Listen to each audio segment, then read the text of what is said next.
gay family series starring Lucille Ball with Richard Denning as Liz and George Cooper. Two people who live together and like it.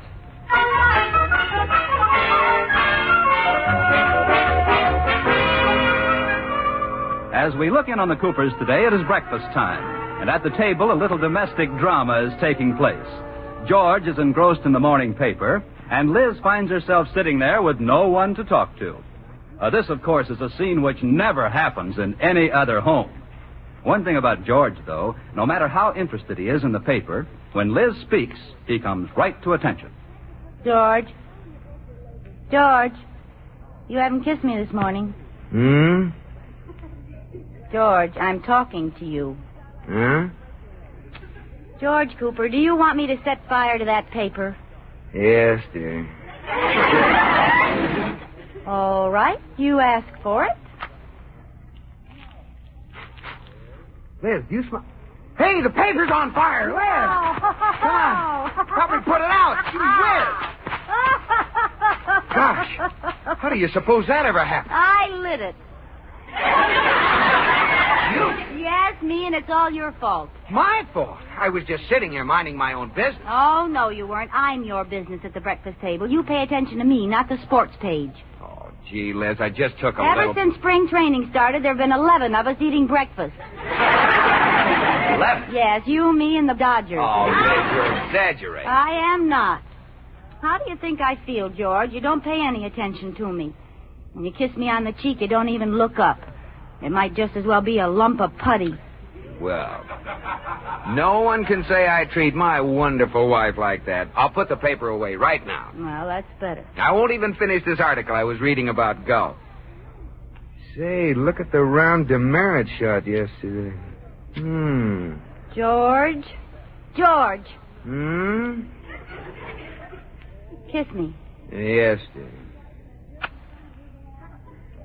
Kiss me again. There, you did it twice. What? For your information, you just kissed this half a grapefruit.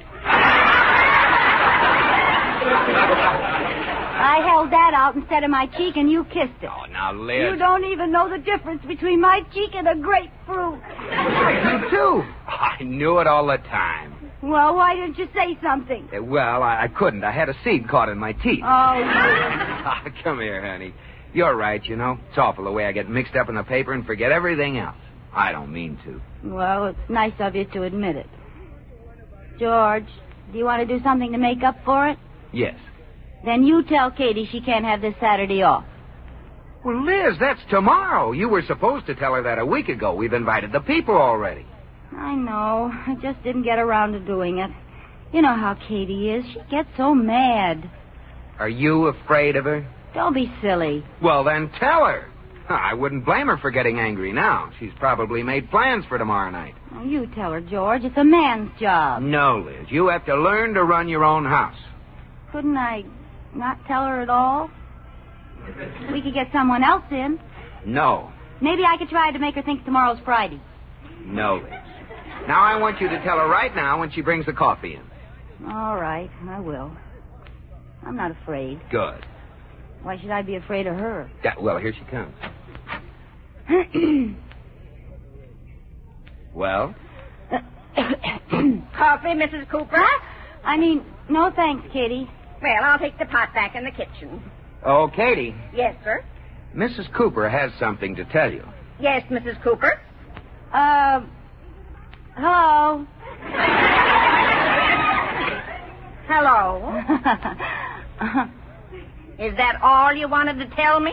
Yes, that's all. Katie, we're having company tomorrow night, so you won't be able to take the evening off. Oh, all right, Mr. Cooper. That'll be fine. I'll make something real nice. Well, I'll be... Oh, I'm such a fool, George. I don't know why I'm always afraid to speak up when I know the easiest way is to face the problem and get it over with. Well, not only that, it's the principle of the thing. I know it. If you don't stand up for your rights, people will walk all over you. You're right, and from now on, I'm going to stand up for my rights. And if anyone doesn't like it, that's just too bad. Good. Hand me the cream, Liz. Here. Say, this cream is sour. Oh, it can't be. The milkman only delivered it yesterday. Well, here, I'll throw it away. No, don't throw it away, Liz. The thing to do is to show it to the milkman and make him give you a new bottle. Oh, but George, it's only a little old pint of cream. Liz? It isn't worth fussing about. Liz? Well, it probably only took the cow a couple of seconds. You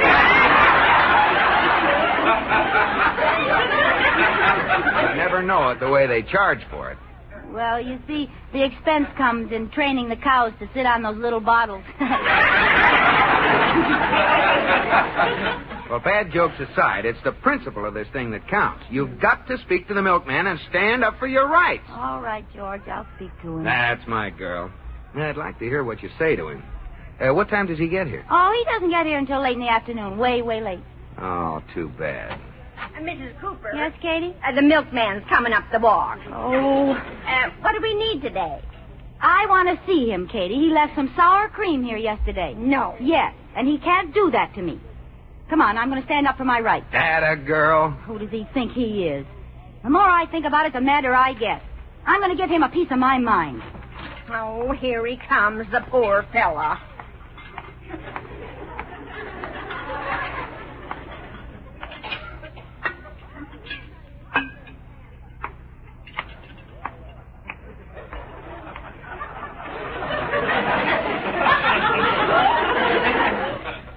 That's telling him, Liz. Well, it was just a little old pint. Liz, I'm disappointed in you. Oh, Mr. Milkman. Yes? Could I see you a minute? Oh, sure. Oh, you're brave now. I softened him up for you. Yes, sir. The cream you left here yesterday was sour. Sour? You mean a pint of Hogan's Frolickin' Milkmaid cream was sour?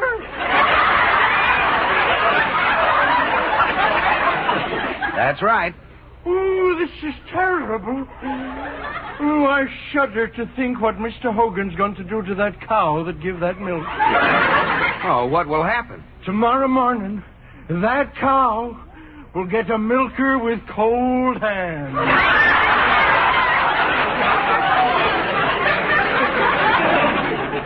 Well, I honestly don't think we should be charged for the pint that wasn't any good. Charged? Oh, here, let us make it up to you. Have some whipping cream on Hogan's. Have a pound of butter, a dozen eggs. Oh, now, wait a minute. Let him alone, George. And because you've been such a good sport, a year's supply of cottage cheese. You hit the jackpot. It's just our way of keeping our customers happy. You see, we can't afford a radio program. Well, thank you. Oh, think nothing of it. Well, see you tomorrow.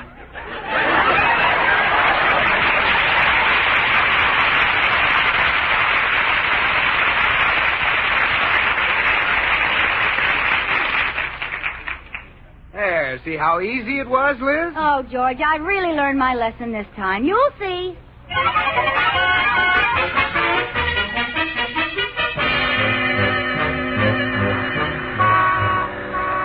Oh, Katie, George was so right. Did you notice the way I spoke right up to that butcher at the meat market just now? I nearly died when you told him to hold both hands over his head while he was weighing the steak. Well, I'm tired paying 80 cents a pound for his thumb. He sure jumped when I told him off, didn't he? And I guess it pays to speak up. Oh, wait a minute, Katie. I want to get a piece of gum out of this machine. I had a penny here someplace. Oh, here it is. Well, where's the gum? How do you work this thing? Oh, here are some directions.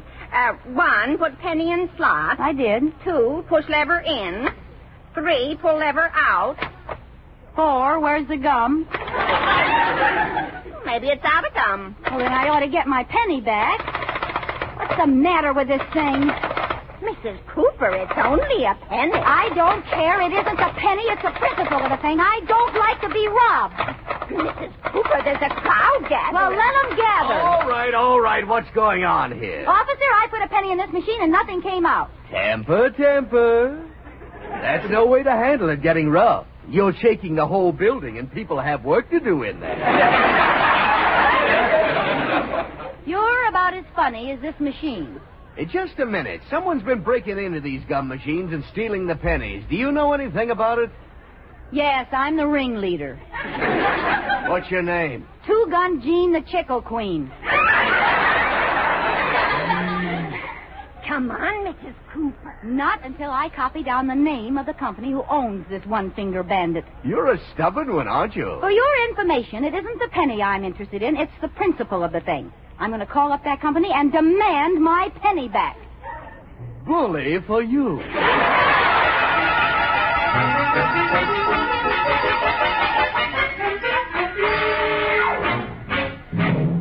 Mrs. Cooper, you're not really going to call that company, are you? I most certainly am. It isn't the money, Katie. It's the principle of the thing, I know. Here it is, the Ballyhoo Vending Machine Company, Sycamore 3450. And I hope you can get the line. I tried to call the cleaners this morning, and that Brooklyn blabbermouth was on the party line. Well, I hope she's off by now.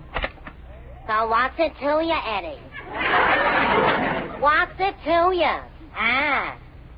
She's still yakking, Katie. No. Yep, nasal Hazel herself. Listen, Rudy, I want to know how come you're dating other guys, hey? I thought we was going steady. Eddie, a girl with my charm can't be stingy. I gotta spread it around. It's the price I pay for having a personality with so many faucets.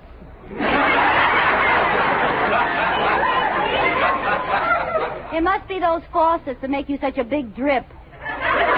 Who said that? I did. Look, will you please hang up? I'm in a hurry to use the phone. I thought so. Eddie, Miss Big Ears is here. Who's that? She's the one I was telling you about. Oh, the nosy dame with the dyed hair. Now, wait a minute. You've never seen me. How do you know my hair's dyed? I mean, what makes you think my hair's dyed? I listen on the phone, too, you know. I hear you ordering henna rinse by the gallon. That happens to be for my maid, Katie. My hair is black. From the sound of your voice, I believe it was polka dot. Oh, she makes me so darn mad. Why doesn't she get off? The gum machine company will close in a few minutes. We'll try again. Maybe she had a sudden attack of laryngitis. Oh, no such luck. I'll try, but I know it's hopeless. Frankly, Rudy, I don't see what you're seeing at Hyman Weissmussen you was out with last night. Well, for one thing, he shows me a good time, which is more than I can say for some people. Give me a for instance. Take last night already. Last night we went driving in the moonlight, and music was playing all the time, and we had delightful refreshments. So what? I could do that, too, if I had a good humor truck. Will you please get off the line? I only have a minute to make my call. You've been on here all day. Listen, the least you could do is to let me make a few calls. It happens to be my day off. Oh, really? When you're off, who sets up the pins at the bowling alley? Why, you dirty...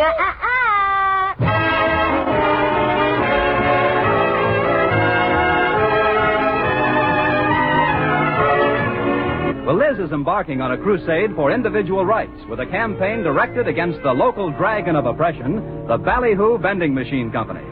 As we find her now, she is on her way to do battle, and George is dropping her off at ringside in front of the vending machine company.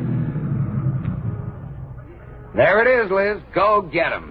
You think I'm silly, don't you? No, I don't. This is a good object lesson for you. If you stand up for your rights in the little things, you'll do it in the big ones. Why don't you wait for me, George? It'll only take a second. No, I have to go to the bank for a minute. I'll meet you for lunch in half an hour at Nicodell's. All right. So long, Carrie Nation.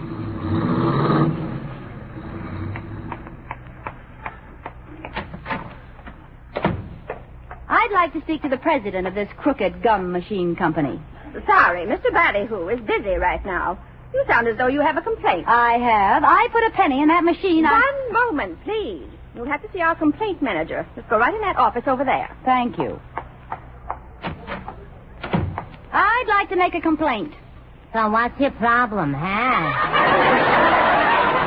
Oh, no. This can't be happening to me. Hi, already. I know that voice. You're the crumb on my party line. Well, Miss Blabbermouth. Well, Miss Budinsky. So that's what you look like. Oh, so that's what you look like. You know, I never dreamed you'd be an intelligent young lady with a charming manner and a pretty face. Oh, you didn't? No. How right I was. Were you lying to me about having black hair? Or is your head on fire? Well, deep down, I'll have to admit I was lying. No, you weren't. Deep down, it is black.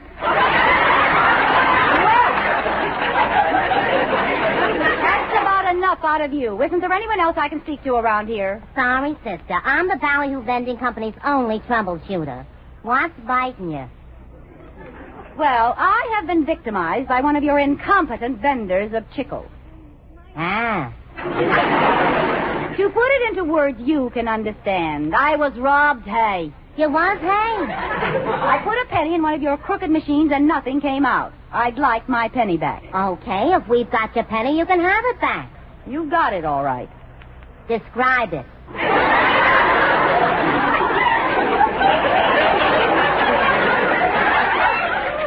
What do you mean, describe it? Look, we get thousands of pennies every day. How do we know which one is yours? How do we know you lost one? I'm telling you. We can't trust you. You don't even know what color your own hair is. It is your own, ain't it? All right, I'll describe the penny for you. It was round and made of copper, and it had a picture of Lincoln on it. Abraham? No, Nebraska. Why are you so in love with that penny? Did Lincoln give it to you personally? It's not the money, it's the principle of the thing. Are you going to give me my penny or not? I'm not empowered to dish out a penny to every deadbeat who comes in here and hollers his or her head off, as the case may be. You'll have to fill out a refund complaint. All right, let's fill it out and get it over with. Okay. Name? Big Ears. Just a minute. That's Mrs. George Cooper. Address? 321 Bundy. Business? Sticking her nose into other people's. Look, I'll answer the questions if you don't mind. All right. Date of birth? Next question. Date of birth? 1923. My, you're big for your age, ain't you? Oh, why is that question on there anyway? It isn't. I just wanted to know. Oh!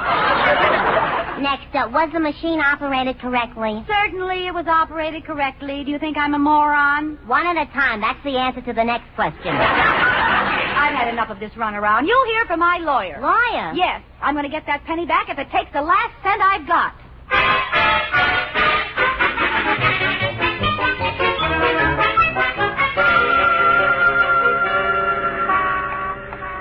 Of all the ridiculous things, wasting an afternoon arguing with that nitwit. Honest. Oh, what's the matter, little boy? I want some chewing gum. Oh, but why are you crying? Have you lost your money? No, but I'm too little to reach up to that gum machine. Oh, kid, are you asking for trouble? I want some gum and I'm too short. Sweetie, look, Honey, I'm telling you for your own good, stay short. Don't eat your bread crust. What's your advice, lady? I just want some gum. All right. Give me your penny. I'll put it in for you. Thanks, lady. Oh, I knew this would happen. What? The Ballyhoo Vending Machine Company has struck again. No gum? No gum. You stole my penny. What? You stole my penny. This lady stole my penny. She stole my penny. Hey, now wait a minute. I'll put in a penny of my own. Thanks, lady. Darn it, I don't have a penny. I'm sorry, honey. I just don't have one. What can I do? Jiggle the lever. Oh, that won't work. All right. Get it with your hand. Pound it. Oh, how did I get mixed up in this again? Harder.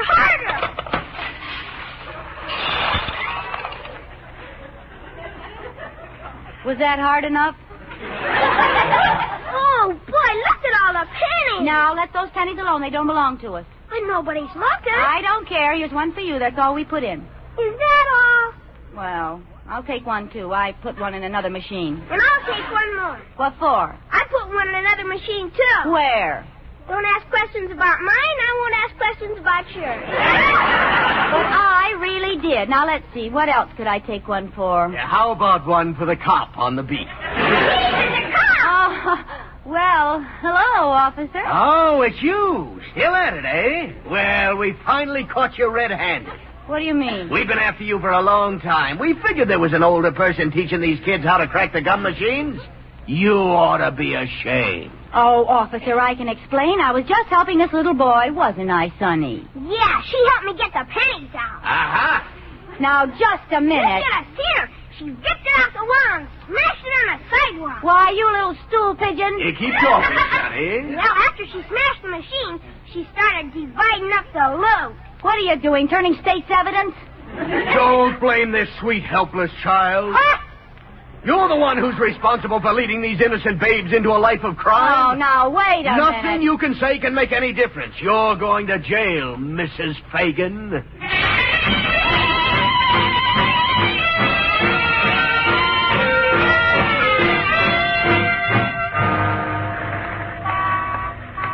Come on, Liz. The car's parked down here. George, are you mad at me? Why should I be mad at you? It only cost me $50 to bail you out of jail. And another $50 for breaking the gum machine. Now, remember what you said, George. It's not the money, it's the principle of the thing. I just happen to have expensive principles. Well, I'm in no humor for jokes. Honestly, Liz, every time I turn around, you've landed in a mess. How do you do it? I took a course in it at night school. Come on. Smile at me, George. One of your pretty ones, huh? No. And come on, don't stand in the middle of the street. You'll get hit. Kiss me. Liz. I'm not moving from this spot till you kiss me. Oh, now, don't be silly. I mean it. Oh, you crazy.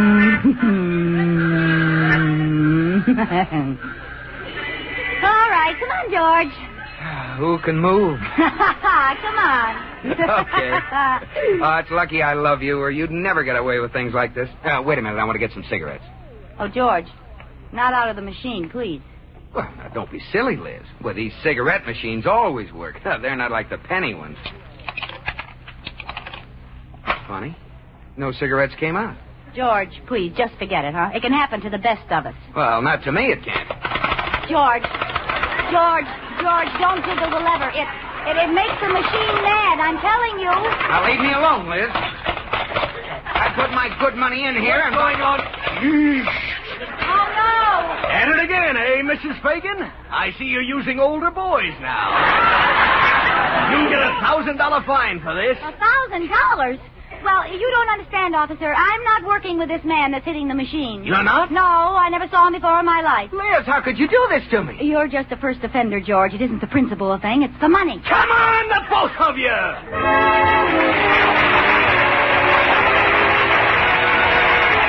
My Favorite Husband has been presented through the worldwide facilities of the United States Armed Forces Radio and Television Service.